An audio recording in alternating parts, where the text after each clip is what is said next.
En primer lugar, dar las gracias a la Universidad San Pablo y a Cefas por organizar este evento que es oportuno, honesto y valiente. También muchas gracias a la ponente principal, la doctora Reka Fölvöri-Nekish, que es la directora de la Comisión Nacional de la Memoria de Hungría.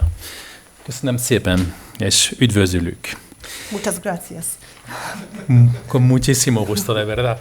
En mi calidad de exótica de europeo occidental afincado en Europa Central, puedo apreciar de primera mano la diferencia de enfoques acerca del comunismo. Y de hecho, mejor decirlo sin eufemismos. Puedo comparar de verdad es la insoportable frivolidad y la complacencia con la que un oeste, que solo ha conocido el comunismo en panfletos desde la prosperidad, trata esta ideología. Y también puedo ver la tenacidad y la contundencia con la que los antiguos países comunistas luchan para recordar los crímenes totalitarios que padecieron y, de paso, también despertar la conciencia de las élites occidentales de su letargo, de su apego a un totalitarismo chic y de su insufrible doble vara de medir y de su arrogancia ideológica. Le voy a dar unos ejemplos para ponerlo precisamente en este contexto, unos ejemplos que chocan y mucho en Europa Central. Recordemos que en España, hacía muy poco, Correos emitía un sello para celebrar el aniversario del Partido Comunista. Un partido, por cierto, que está en el gobierno. También hace muy pocos años, vimos una pancarta colgada del Ayuntamiento de Valencia donde ponía "en defensa de Stalin". Y sobre todo, aquí en España padecéis, me incluyo como español en este ejemplo, leyes de revisionismo histórico que son despóticas y que ni tratan de memoria, ni son históricas, ni son democráticas. En Francia, otro país que conozco bien, desde hace décadas ya, medio siglo casi, varias generaciones de intelectuales, influyentes y aún hegemónicas, se pierden disquisiciones de salón para saber si son neomaoístas, marxistas, leninistas, anarcosindicalistas y muchas cosas más. Lo hacen sentadas en las terrazas de la Rive Gauche parisina, hablando de estas ideologías mortíferas como si fueran casi corrientes artísticas. Hoy en día, el comunismo interseccional, el de nuevo cuño, el comunismo woke, el que se alía con todas las minorías posibles, incendia las calles. Lo hemos visto ahora, por ejemplo, en París, y llama a la insurrección, y no solo en París, también en otros continentes, en otros países, sobre todo en Latinoamérica. Europa tampoco es inmune a la amnesia. Todavía recuerdo en mis viejos tiempos en la Comisión Europea la indignación de Hungría, Polonia y tantos otros, cuando el antiguo presidente de la Comisión, Jean-Claude Juncker, se fue alegremente a Trier a celebrar el nacimiento de Karl Marx con la benevolente ignorancia de los que perciben al comunismo como un pecado de juventud, casi como un rito de iniciación política. Pues no, ya lo dijo alto y claro el muy cancelado Raymond Aron en los años 60 y 70. La cancelación, como ya ha dicho algún ponente, no es nada nuevo, es algo que ya inventó, que venía también inventado por el comunismo, que es absolutamente intrínseco a esa ideología. Marx fue un sofista con talento, pero también con una responsabilidad en los crímenes derivados de sus ideas. No había mucho que celebrar en Trier, cuando fue el antiguo presidente de la Comisión, Jean-Claude Juncker. Otro ejemplo de esta pasmosa ignorancia es la sentencia del Tribunal Europeo de Derechos Humanos de 2008, Vajnai contra Hungría, en la que declaró que la prohibición de lucir una estrella roja viola la libertad de expresión. Y de paso obviando que una estrella roja y una esvástica son símbolos absolutamente comparables.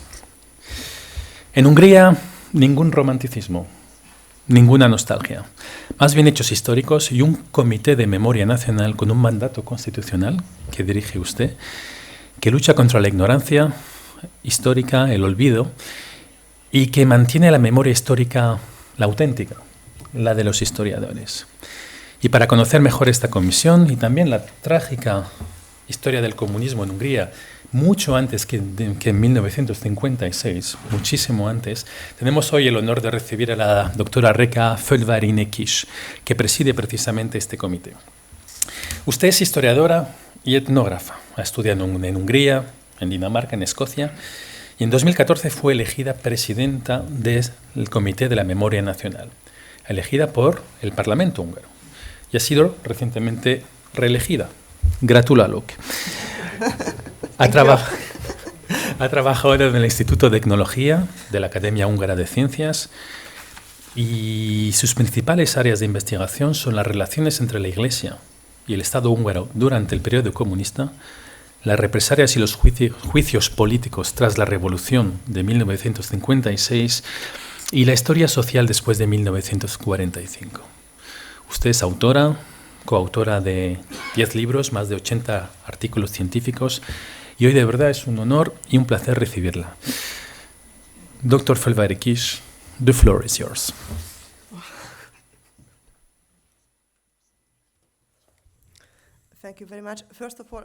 Muchísimas gracias. Gracias por esta maravillosa presentación. Ha sido impresionante. He aprendido mucho, incluso sobre mi propia historia. Estoy muy agradecida, sinceramente. Y me gustaría dar las gracias también por la invitación. Considero que esta iniciativa de la Universidad CEU San Pablo, quiero pronunciarlo bien, gracias, es extremadamente importante y no solo si hablamos desde la educación, ¿no? que todos podemos mostrar al venir aquí como invitados, sino realmente desde un punto de vista mucho más personal, porque considero que es de una relevancia crucial que al inicio del siglo XXI en Europa y en incluso un contexto más amplio, el hecho de que estemos enfrentándonos a un desafío constante y no seamos conscientes en muchas ocasiones, tiene que traernos precisamente a la importancia de una cultura del recuerdo, ¿no? De la memoria.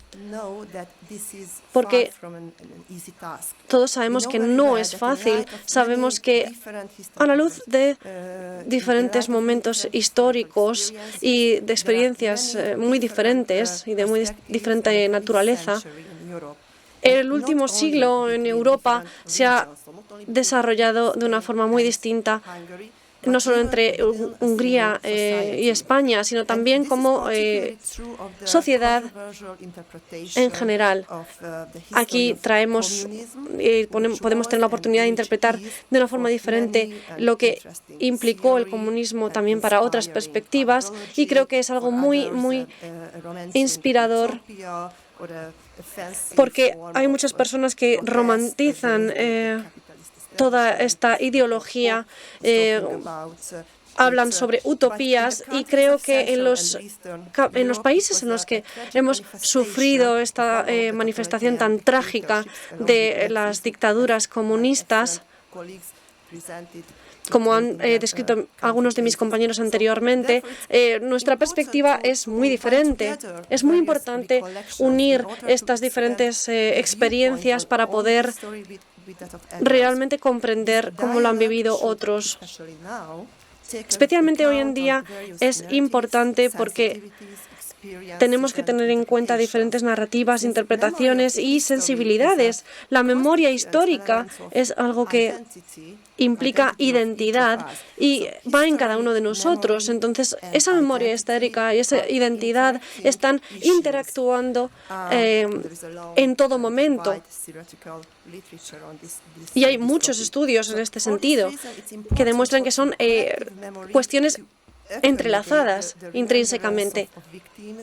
La relación también que tenemos con las víctimas, con cómo procesamos los traumas por los que han pasado.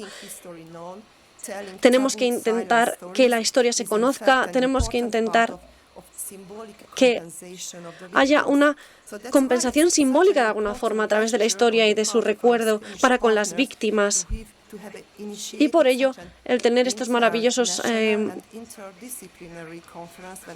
aliados en todo esto Me parece maravilloso para poder compartir todas estas, no solo historias, sino también perspectivas y intentar que tengan también consecuencias favorables a largo plazo. Desde mi perspectiva, hablaré del caso en Hungría. En la primera parte de la conferencia hablaré sobre la historia del comunismo internacional y de cómo se introdujo en Hungría, y después también hablaré sobre los aspectos como la interacción entre la historia y la memoria y algunos puntos un poco controvertidos para debatir también la memoria histórica desde un punto de vista político. En Hungría hemos podido hacer mucho trabajo en cuanto a preservar la memoria histórica de las víctimas. En primer lugar, me gustaría hablar sobre el comunismo y cómo se vivió en Hungría su llegada. No se trata de una coincidencia que en el siglo XX la experiencia de Hungría fuera de un sufrimiento extremo bajo la institución del comunismo, no una sino dos veces. En 1919 hubo ya una república soviética. Solo duró unos meses, pero sí me gustaría compartir algunos pensamientos sobre esto. Esto tiene mucha relevancia por tres razones. En primer lugar, la experiencia y la memoria de esta República Soviética en el 19 se quedó mucho en la memoria, en las personas que lo experimentaron, y fue un trauma colectivo para muchos de los ciudadanos de Hungría. En segundo lugar, esto vino después de la revolución bolchevique y se vio como algo que tenía mucha influencia de Lenin también. La forma de comunismo de los bolcheviques era más la que se imponía en ese momento en lugar de la forma estalinista. Además, en aquel momento tuvo una importancia bastante relevante en el comunismo a nivel internacional. La primera pregunta sería, ¿cómo llegó Hungría a esta situación? Bueno, para ello tenemos que entender brevemente un poco de contexto histórico de Hungría. En el año 18 había finalizado la Gran Guerra y se trataba de una época de desafío y, por supuesto, para las personas en el poder se trató de una época en la que tenían que tomar decisiones muy difíciles y lidiar con mucho trauma de la población. Esto llevó a una situación en la que llegamos a una crisis fundamental en Hungría, porque todo esto se incrementó también por las crisis domésticas en los hogares de todos los ciudadanos húngaros que estaban en una situación también de pobreza. Después llegó el momento de intentar alcanzar una justicia por la responsabilidad de la guerra precedente. Y es importante comprender que hubo también un vehículo político explotado por un grupo de comunistas que se encontraban en Hungría. El partido en sí mismo, el Partido Comunista de Hungría, se fundó en diciembre de 1918 por un número muy pequeño de radicales socialistas que habían sido prisioneros de guerra de Rusia. Solo unos meses después llegaron a un golpe de Estado y el líder, Béla Kun, podéis ver una foto en la presentación, había sido prisionero de guerra de Rusia en la Primera Guerra Mundial y se había convertido en un acólito de Lenin en el tiempo subsiguiente.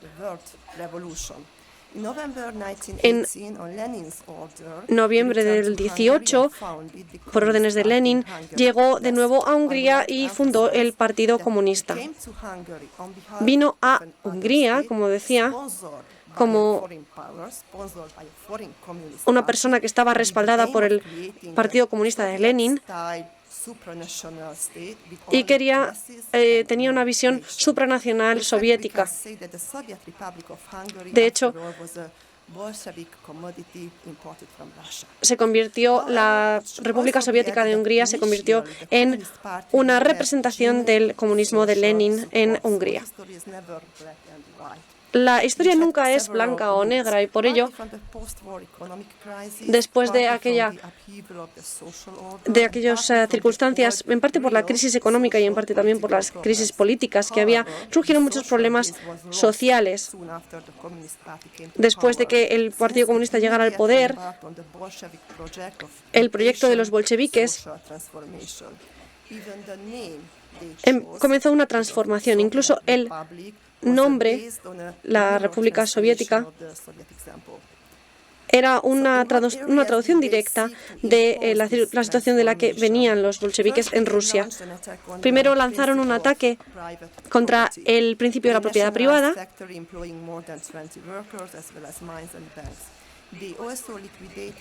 no solo contra las fábricas, sino también contra otros sectores. Trataron de organizar formas colectivas de trabajo basadas en los modelos soviéticos y no solo atacaron a la propiedad privada, sino también a las instituciones públicas y también a las tradiciones religiosas. Llevaban a cabo un modelo bastante violento de separación y de individualización para después llevar a cabo tareas de liquidación de aquellos que no comulgaban con el régimen. Por supuesto, hubo leyes contra la nobleza, hubo leyes contra la propiedad. El proletariado obtuvo una designación propia, entre las que se incluía una legitimación de ejercer el poder contra sus oponentes. No hablaban de oponentes, sino incluso de enemigos a los que había que destruir. Estos ejemplos en la historia de Hungría de violencia, basados precisamente en toda esta ideología, es el primer contacto. Recordemos que estamos en 1919, que tuvimos en Hungría con el comunismo.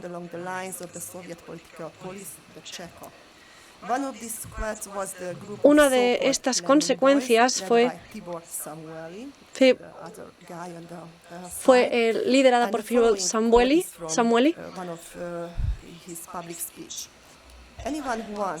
Esta persona dio un discurso público en el que decía que no había que tener ninguna piedad contra los enemigos, que la sangre no había que tenerle miedo, que la sangre era la fuerza, que la sangre nos haría poderosos y que la sangre era lo que nos llevaría al mundo real del comunismo.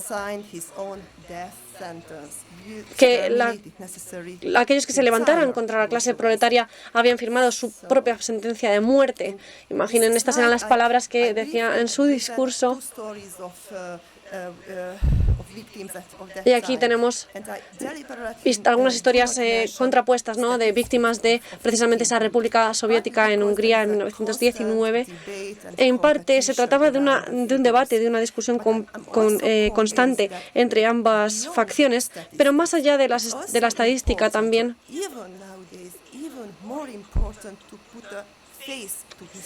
es muy importante poner caras a la historia y hablar de una forma personal de las víctimas, porque muchas veces precisamente esto es mucho más fuerte para nosotros como individuos y nos hace concienciarnos muchísimo más de cómo fue aquella época. Todo esto se impuso con el uso de la violencia, con un gran grado de restricciones de todo tipo y, por supuesto, con una improvisación constante. Es importante comprender que el primer contacto con el comunismo de Hungría fue parte de ese proceso revolucionario y que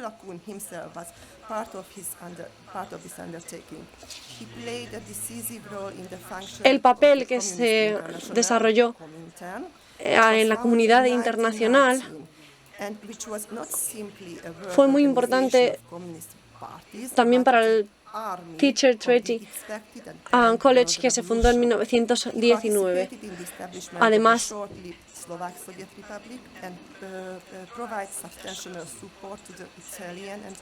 esta persona también ayudó a las fuerzas italianas y austriacas e incluso se alió con el gobierno austriaco para luchar con estas corrientes, de forma que consiguió aumentar la concienciación para terminar siendo víctima del terror rojo del terror de Stalin.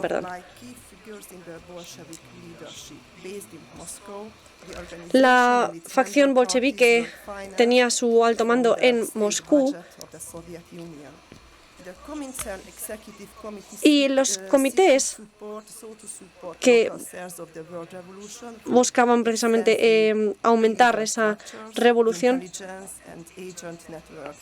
se basaban también en agencias de inteligencia de la policía soviética. Han cambiado de nombre muchísimo a lo largo de los años, pero siguen siendo, han sido siempre más o menos lo mismo y forman parte de la estructura necesaria para expandir el comunismo. Aquí podemos ver unas imágenes que reflejan un episodio bastante clave de los comunistas húngaros en la Guerra Civil Española. Es bastante relevante para esta conferencia, ya que estamos en España. Y el número de húngaros que se estima que participaron en este, alrededor de 1000 ciudadanos húngaros. Precisamente me gustaría compartir algunos ejemplos. Uno de ellos, Ferenc Münik, empezó en el Partido Comunista antes de en Hungría, en Rusia, después en la República Soviética Húngara y participó también en las revueltas en Alemania para después viajar a Moscú. Desde Moscú viajó a España y allí luchó bajo el nombre de Otto Flatter. No era una persona ordinaria, no era una persona de ideas soviéticas sin más.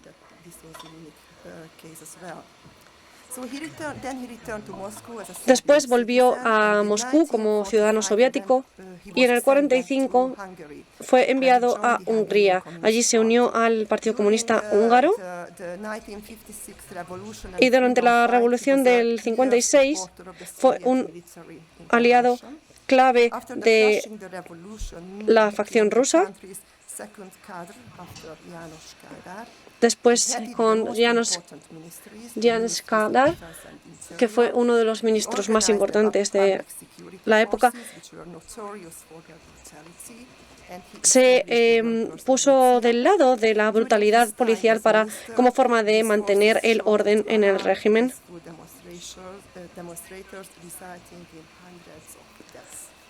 Y es responsable de cientos, se cree que es responsable de cientos o incluso miles de muertos. Probablemente no ha oído nadie hablar de Laszlo Ese era su apodo. Este es otro ejemplo de los participantes húngaros comunistas en la Guerra Civil Española. Después de las divisiones institucionales,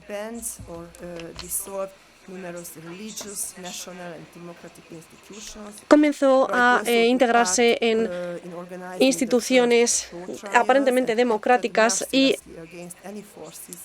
empezó a convertirse en un anti-stalinista. Finalmente, en el 49, fue sentenciado a muerte. Probablemente el más notable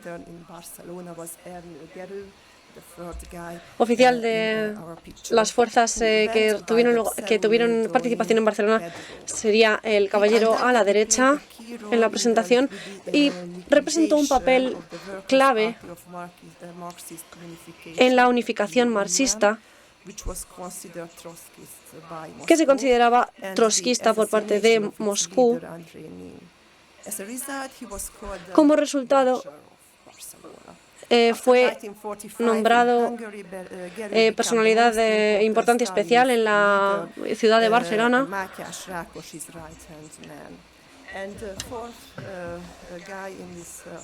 Y finalmente tenemos nuestro cuarto ejemplo, que participó en la Segunda Guerra Mundial como parte de la Brigada 15. Después colaboró con la seguridad estatal soviética en el 47 y en el 59. Fue enviado como enviado especial de la inteligencia soviética a Argentina y otros países de Latinoamérica.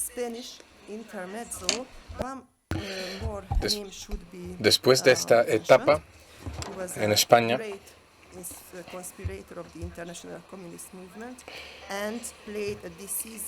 este agente desempeñó un papel muy importante en la subversión del régimen stalinista en Hungría. Estamos hablando de Matías Rákosi.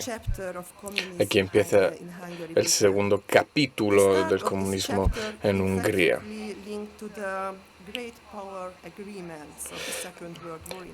Todo esto tiene que ver con el acuerdo de Teherán, firmado por las grandes potencias después de la Segunda Guerra Mundial, y la repartición de los varios estados de Europa Oriental, porque después de un breve periodo de transición, unos cuantos años, empezó la ocupación comunista por parte del régimen soviético, una ocupación que tuvo muchísimas consecuencias para Hungría. En 1945 tuvieron lugar elecciones parlamentarias y el partido independentista, que reunía a las fuerzas políticas no comunistas de Hungría, ganó las elecciones con una gran mayoría. Y el Partido Comunista, que por otro lado había recibido muchos menos votos, siguió recibiendo unos cargos muy importantes dentro de ese gobierno, como por ejemplo el Ministerio de los Asuntos Interiores, el control de la policía húngara, etcétera, etcétera. Es decir, aunque hubieran ganado las fuerzas independentistas, finalmente se pudo establecer un dominio comunista en el país. A partir de aquí, los líderes comunistas tuvieron la oportunidad de disolver muchas asociaciones de la sociedad civil, ejercer su influencia en las vidas de las personas. Tuvieron lugar muchísimos juicios contra pensadores independientes.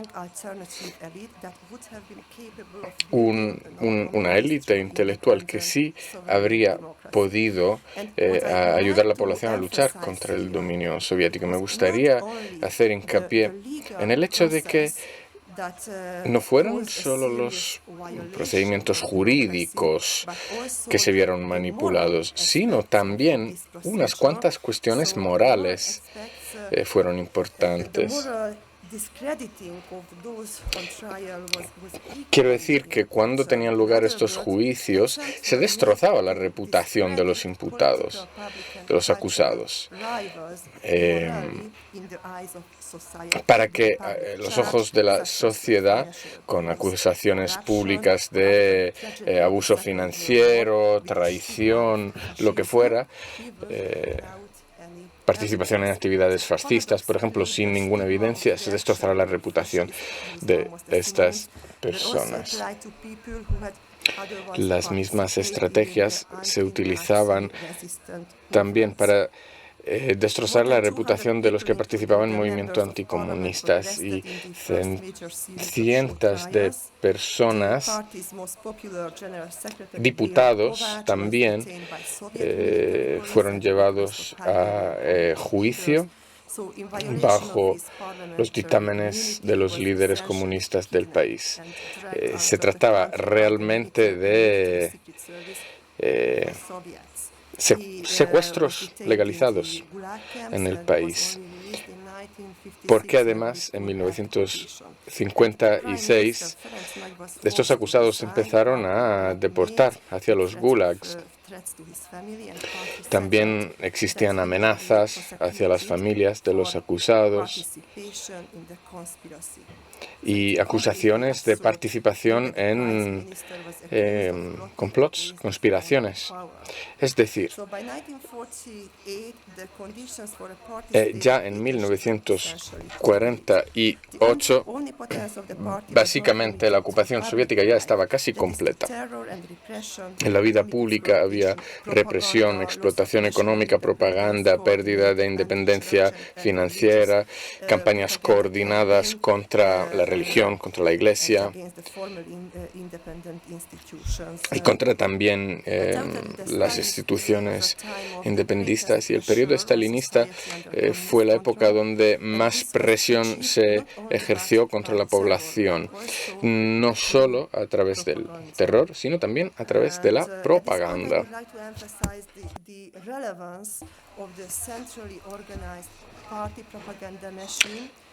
La máquina de propaganda del régimen desempeñó un papel fundamental con la imprenta de panfletes, documentos que se difundían para sistemáticamente construir una nueva imagen del enemigo, una nueva percepción del enemigo. También existía una política de lenguaje y me gustaría hacer hincapié en esto. El Partido Comunista Húngaro insertó una nueva definición del término revolucionario en los diccionarios para que el término, fuera más fluido, menos definido, menos definible también. Otra cosa que se hizo fue expandir la definición de enemigo, de este término, enemigo, y aumentar las connotaciones negativas de todos los términos profascista, anticomunista, etc. El Partido Comunista básicamente había monopolizado las cualidades de una democracia, destrozándolas, lo cual nos llevó a un aislamiento político y financiero. Todos los oponentes del régimen fueron etiquetados como antidemocráticos. Aquí podéis ver unos ejemplos de propaganda anti-iglesia, por ejemplo. Me falta una diapositiva, perdón. En 1956 hubo una reacción a la experiencia de la primera década de comunismo, del terror comunista. Con la supresión de la revolución hubo por parte de János Kádár y su gobierno unas represiones brutales, y ya en los años 60 se empezaron a notar diferencias en las maneras en las que se ejercía este control brutal sobre la población.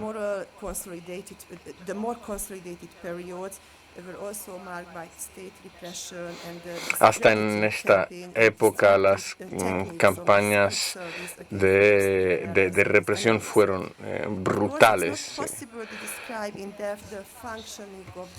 Obviamente es difícil explicar muy bien cómo funcionaba este sistema en su conjunto, pero me gustaría decir una serie de cosas sobre la metodología con la que operaba este sistema. Primero, ¿quiénes han sido las víctimas del comunismo? ¿Cuántas personas se vieron afectadas y quiénes? Obviamente, los mártires del comunismo que se ejecutaron por razones políticas, los que acabaron en la cárcel sin ningún juicio, todas estas fueron las víctimas. Pero es difícil decir quiénes fueron estas personas, porque ya a partir de los años 50 se empezaron a emitir certificados de muerte bajo nombres falsos para que no se pudieran cuestionar las motivaciones por las que se habían llevado a cabo las ejecuciones.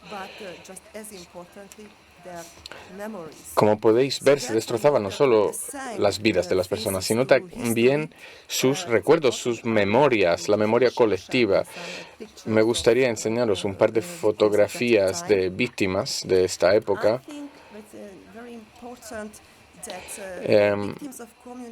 Las víctimas del comunismo han sido también familiares, por ejemplo, que han perdido su trabajo, familiares de las víctimas que fueron ejecutadas, familiares que perdieron el trabajo, niños que perdieron a sus padres. Las víctimas incluirían también a cientos de miles de familias de campesinos. Y podríamos seguir enumerando a muchísimos grupos de víctimas realmente, pero ahora mismo no lo voy a hacer, porque lo más importante, yo creo, bueno, de hecho, se ha estimado que en los años 50, una de cada 3 familias sufrió debido a esta represión, pero en muchos casos se trata de casos no documentados y muchos de estos son subjetivos también. Así que si los estudios que hacemos son, digamos, microhistóricos, es difícil hacer un balance global de la situación, sobre todo porque, repito, muchísimas personas se acusaron de delitos, de varios delitos, y después es difícil saber por cuál delito se les ha condenado, si ha habido un juicio, si el juicio ha sido lo suficientemente largo, porque, repito, básicamente no existe una memoria, no existen documentos escritos, porque, bueno, los documentos, ¿quién los redactaba? La dictadura. Así que falta un registro confiable. Muchas veces estos documentos se redactaban, por ejemplo, bajo amenaza de violencia física.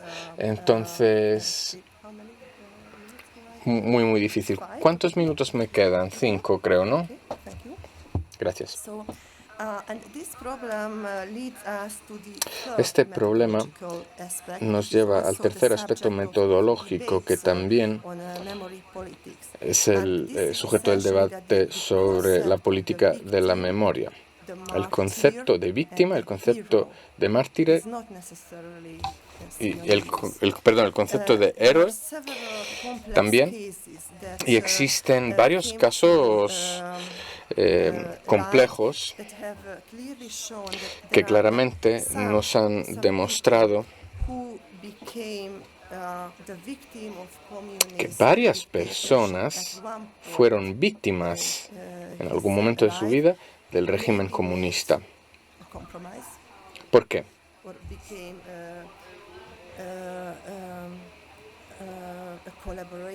Por varias razones. Y después, estas personas decidieron colaborar con el régimen por miedo.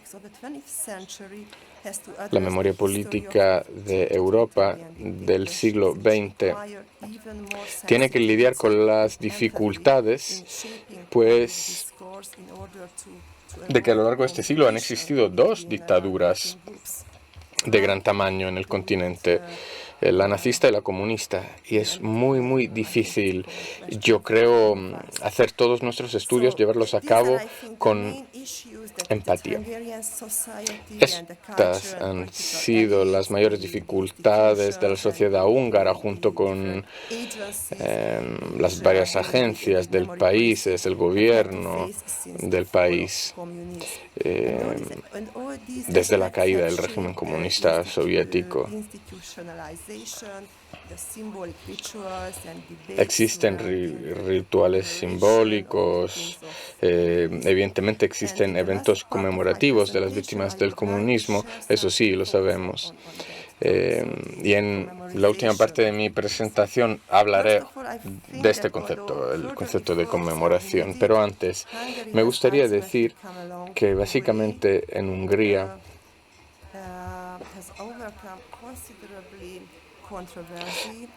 ha habido muchísimas controversias. Sí, hemos progresado un poco, hemos avanzado un poco en este asunto. Ahora existen instituciones académicas gubernamentales y no gubernamentales, asociaciones, iniciativas locales, que hoy en día desempeñan un papel importante. Desde mi punto de vista, el logro más grande ha sido el hecho de que hoy en día públicamente se habla cada vez más de todo esto, lo cual quiere decir que sí, hemos conseguido que por lo menos se pudiera empezar a hablar de los crímenes comunistas públicamente en Hungría. Pero claro, no ha sido fácil, no ha sido sencillo, para nada. Después del cambio de régimen, los principales perpetradores de la violencia comunista fueron capaces de no sufrir ninguna consecuencia legal en el periodo postcomunista. Estoy hablando de Dorothea Bazzoni ya ha hablado de ello antes.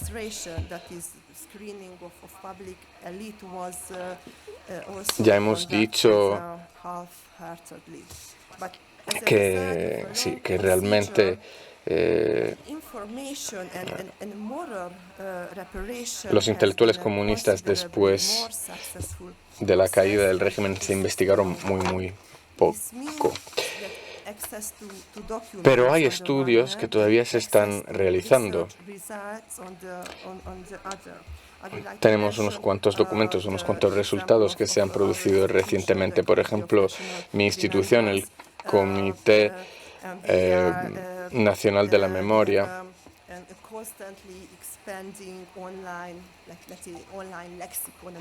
sigue difundiendo información y estadísticas online sobre la violencia comunista en nuestro país.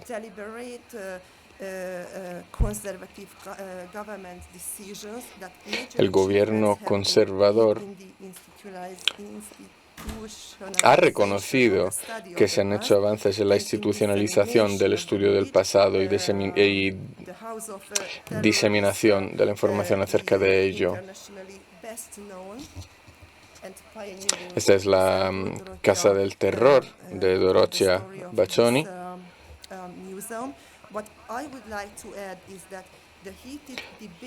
El debate sobre el establecimiento de este museo representa, yo creo, a la perfección todos los debates que tienen lugar sobre la temática de la memoria.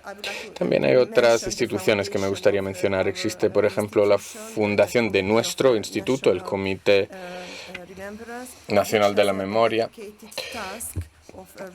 Y esta fundación tiene el objetivo de hacer investigación y conmemorar a las víctimas de las dictaduras comunistas. Lo más importante para mí hoy aquí es hablar de estas instituciones porque no solo han difundido información y estadísticas y datos, que sí es importante, sino también yo creo que es fundamental garantizar que exista una pluralidad de narrativas. Los crímenes cometidos por los regímenes comunistas,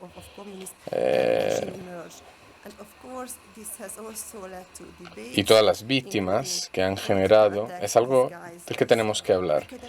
Es algo del que tenemos que hablar políticamente, a nivel académico también, y no siempre se ha hecho. Finalmente, lo más importante, yo creo, es que todo este proceso nos ha permitido tener un debate público más pluralista.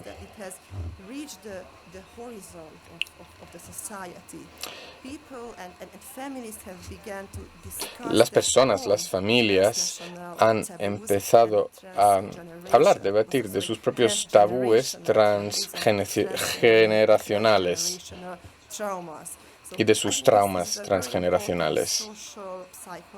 Y se trata de un proceso social y psicológico muy importante. Es una liberación intelectual para la opinión pública.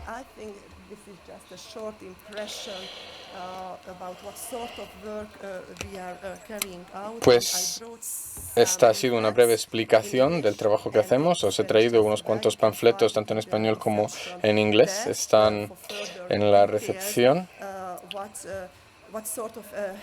En ellos hablamos de las actividades de nuestro comité, de las conferencias que organizamos, nuestras publicaciones,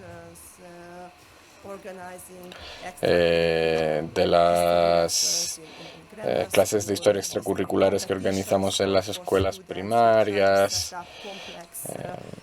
Vamos que, como veis, hacemos muchísimas cosas. Realizamos documentales, por ejemplo. Organizamos reuniones con los estudiantes del país. Pero el cambio más importante ha sido, pues nada, que hemos conseguido llegar, hemos conseguido crear esta pluralidad en el debate público, y ya las personas en Hungría no tienen miedo de hablar de sus traumas transgeneracionales, de sus familias, de lo que han sufrido debido a la dictadura comunista.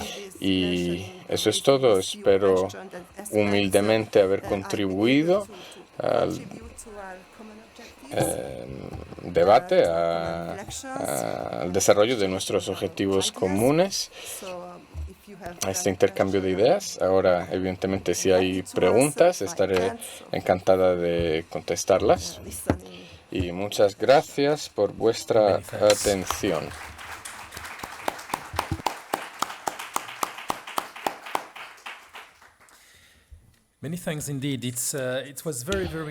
Muchas gracias. Ha sido muy interesante, muy preciso. Y he de decir que nos ha sonado algo familiar. Has hablado de manipulación del lenguaje en la experiencia comunista en Hungría. Esto empezó a partir de las instituciones en 1919 y después de la Segunda Guerra Mundial. Se trata de una minoría que luego al final ha llegado al poder, pero se trata de algo que nosotros aquí en España conocemos. No es algo del que se hable públicamente, pero casi, ¿no?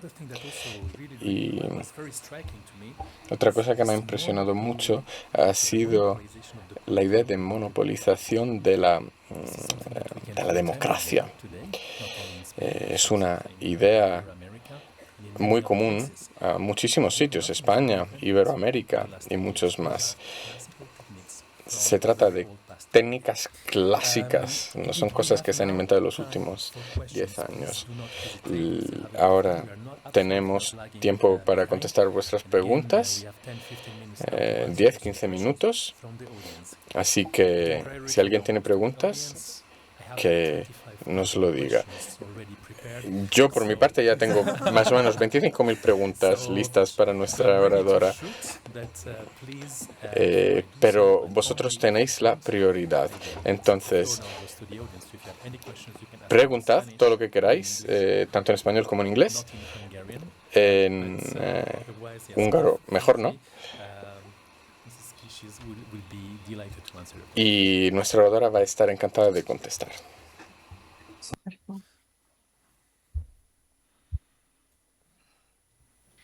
Buenas tardes. La resolución europea sobre la condena del nazismo y el comunismo usa la palabra estalinismo. Y la izquierda, tanto afín al marxismo o declaradamente comunista, pone como pretexto que se condena el estalinismo. Entonces, en su opinión, ¿qué ambición tuvo esa resolución europea respecto al comunismo? Muchas gracias.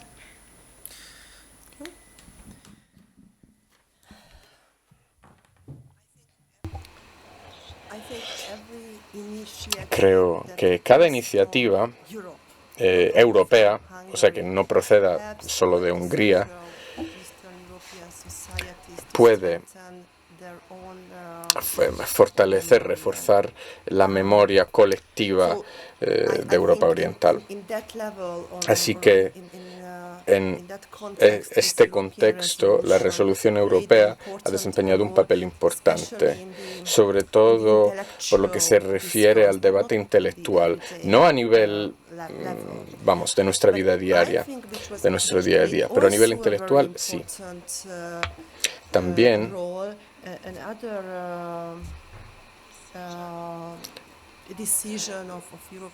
una decisión del Parlamento Europeo ha desempeñado un papel importante, la decisión sobre el Día de Memoria del 23 de agosto. Se ha instituido este Día de Memoria y es un día de conmemoración de las víctimas de ambos regímenes totalitarios, lo cual realmente nos permite a nivel público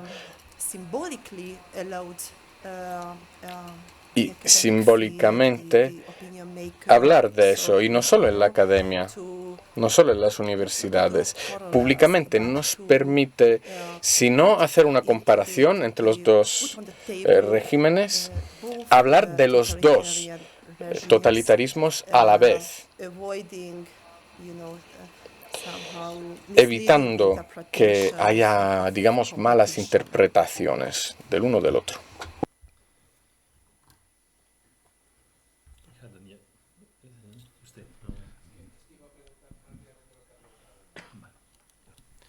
Sí, yo quería preguntar, en realidad una pregunta que tenía preparada para Dorothea antes, pero que ese pseudo-estalinismo de Ricardo me impidió, con las preguntas, me impidió hacer. Se refiere a cómo se curaron, cómo se han curado en Hungría los dramas personales y familiares que hayan podido generar, que han generado sin duda los pequeños consentimientos de ciudadanos húngaros a la invasión y al dominio soviético. Quiero decir que en personas normales, no en víctimas ni en verdugos, sino en personas normales, esas pequeñas transiciones de supervivencia a la invasión soviética. No sé si me explico.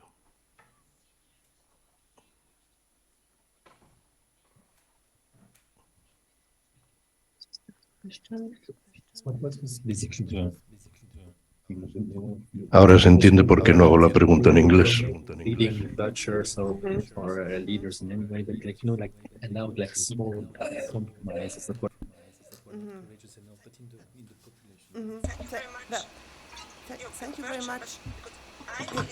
Gracias por la pregunta. La cuestión es que esto afecta a la mayoría de la sociedad. No sé si he entendido bien la pregunta, pero en realidad tenemos como las víctimas de primer nivel, ¿no? Directas, digamos. Y luego tenemos a los perpetradores de primer nivel, ¿no? Y luego tenemos a los ciudadanos que estaban ahí, pero que no fueron de ninguno de esos dos grupos. Esa sería la mayoría, ¿no?, de la sociedad. Y es muy importante qué narrativa podemos sugerir a la sociedad en cuanto a credibilidad, no solo hablando de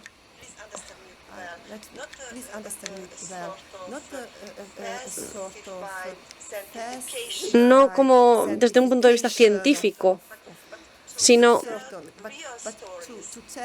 transmitiendo historias reales que son nuestras, de personas reales, y en las que podemos vernos un poco más reflejados, ¿no? No desde un punto de vista o solo dentro del marco totalitario, sino en general. Creo que es una cuestión muy complicada, especialmente en Hungría y en Europa Central, donde se ejerció esa dictadura comunista. Pero en muchos casos, en muchas familias, hay historias muy complejas en las que hay partes de la familia está muy victimizada y, por ejemplo, ese es el caso de la mujer, pero el hombre viene de otro contexto totalmente distinto.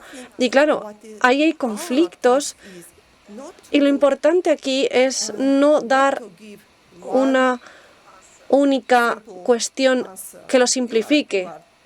Tú eres esto y tú eres esto. No. Lo que habría que intentar hacer es, de alguna forma, iniciar la conversación en los círculos familiares, aprender a iniciar ese acercamiento para hablar del trauma que está presente, porque probablemente nos da miedo. Probablemente hay otros aspectos que influyen en todo esto. Pero muchas veces, probablemente un compañero incluso, me puede decir, lo más cínico del comunismo es que pone la responsabilidad, desde el punto de vista estatal, en los individuos de la sociedad. Los convierten en los responsables de alguna forma y instauran el conflicto entre las personas de la sociedad y incluso dentro de las propias familias. Por lo que tenemos que hacer, y lo que yo sugeriría y puedo ofrecer desde mi posición, es quizá intentar con diferentes formas y alternativas y distintas narrativas y muchísima empatía para intentar poner en claro que los responsables fueron aquellos del Partido Comunista que impusieron todas estas medidas y que cometieron los crímenes, y no las personas de la sociedad que estaban simplemente presentes. Hay que no hay que eliminar la culpabilidad de las personas que perpetraron los crímenes, pero sí hay que tener en cuenta que las élites postcomunistas intentaron convertir esa culpabilidad en algo colectivo, porque cooperaron de alguna forma con el comunismo y por lo tanto les hacen en cierto modo responsables de los crímenes que se cometieron bajo esa bandera. Pero creo que en la primera parte de mi ponencia he hablado un poco sobre esto, sobre cómo se creaba y cómo se modificaba la opinión pública con respecto a todo esto para intentar alterar la memoria histórica. No sé si está claro. Gracias. Gracias. No sé si hay más preguntas, pero voy a usar mi posición de privilegio. Estamos en la universidad hoy y voy a hacer una de mis preguntas. Me gustaría, por favor, que dieras una respuesta corta, si puede ser, para que haya tiempo para más preguntas. No sé si tienes miedo de no poder mantener la memoria histórica de cara a las futuras generaciones, porque a veces es bastante llamativo que en algunos países como los más capitalistas, por ejemplo Estados Unidos, donde tienen algunas de las universidades más presentes en el movimiento woke, vemos, por ejemplo, que parte de esa juventud está comprando ideas de lo más ignorantes con respecto al comunismo y se centran únicamente en la narrativa bondadosa, digamos, ¿no?, utópica del comunismo. ¿Qué ha causado esa amnesia? Que puede ser también el uso de los teléfonos, la alienación de la juventud. Es algo que hace más complicado mantener la memoria histórica en las nuevas generaciones. Mi respuesta corta es que las personas cristianas no deberían perder nunca la esperanza. Pero mi respuesta larga, como académica, bueno, y también como madre de niños pequeños, es una situación muy difícil en la que nos encontramos hoy en día. Y creo que el señor Pope ya ha mencionado que no es solo la ignorancia del comunismo, sino también la ignorancia de la historia como tal. Y el interés también que tienen en conocer la historia, que es nulo. Es algo muy difícil de cambiar, es muy difícil que consigamos mejorar la percepción que tienen y generar interés por su parte en todas estas cuestiones. Y esa es mi experiencia personal también. En los medios de comunicación vemos imágenes de asesinatos casi a diario y es muy difícil llegar a causar interés en las nuevas generaciones únicamente con estadísticas. Sin embargo, si contamos una experiencia personal, no desde un punto de vista histórico, sino desde un punto de vista personal, empático, de una persona, por ejemplo, que ha vivido una vida de 60 años y que tiene mucho que contar, creo que desde ahí quizá podamos mejorar la empatía y el interés que sienten nuestros jóvenes por todo esto. Por ello, creo que las historias personales pueden ser esta herramienta maravillosa, esta ventana, ¿no?, a todo aquello que no debemos olvidar.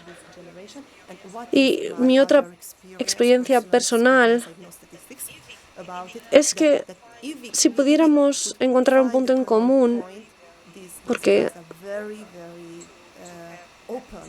estas personas realmente están muy abiertas y sedientas de experiencias personales, de historias de comportamientos heroicos y de valores. Y creo que a través de eso podemos contactar, crear una conexión, ¿no?, con ellos, y es parte de nuestra responsabilidad como sociedad. Pero no es fácil, desde luego. Gracias.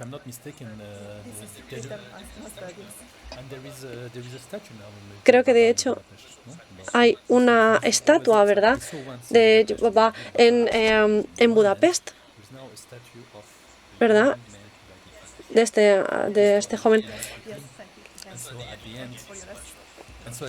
Es algo que no solo trata sobre una lucha cultural, sino también de una lucha como sociedad. Tenemos tiempo para una... Por favor. Muchísimas gracias otra vez. Yo quería preguntar si, como en Alemania se produjo un proceso de desnazificación que duró aproximadamente 17 años y que afectaba, lo digo por el momento que hemos hablado en relación con la pregunta del caballero a nivel de familias, a nivel de personas, la desnazificación precisamente iba sobre personas concretas, ¿no? Y esto duró, como digo, 17 años aproximadamente, hasta donde sé.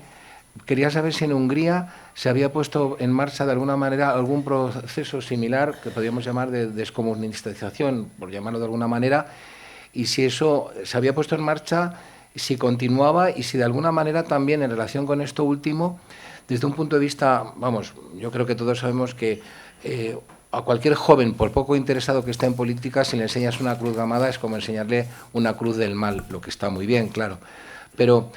Curiosamente, al menos en España, con la Día del Martillo no ocurre eso. En Hungría, con independencia que la gente joven no asimile con tantas ganas cuestiones relacionadas con muertes y asesinatos, etcétera, lamentablemente, ¿hay algún tipo de...? Ya me han dicho que está prohibido el Partido Comunista y creo también recordar la Día del Martillo, pero de alguna forma los jóvenes tienen interiorizados que esa simbología es igual que la cruz gamada, un símbolo del mal casi absoluto. Gracias.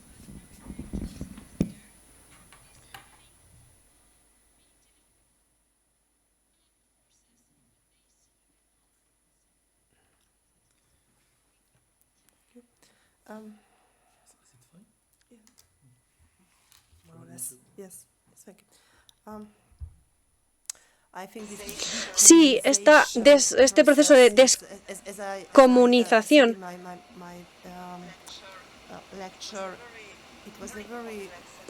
fue un proceso muy complejo en Hungría, con muchísimas dificultades, con muchísimos fallos y fracasos, y con muchos intereses encontrados que lo hicieron muy complicado una vez que cayó el comunismo, el régimen comunista. Creo que de hecho todavía seguimos pasando por ese proceso, e incluso debo admitir que el gobierno conservador que estuvo en el poder en aquel momento tomó muchas decisiones gubernamentales para implementar y reforzar esa posición anticomunista. Pero, por supuesto, las cuestiones gubernamentales son solo un nivel de todo esto.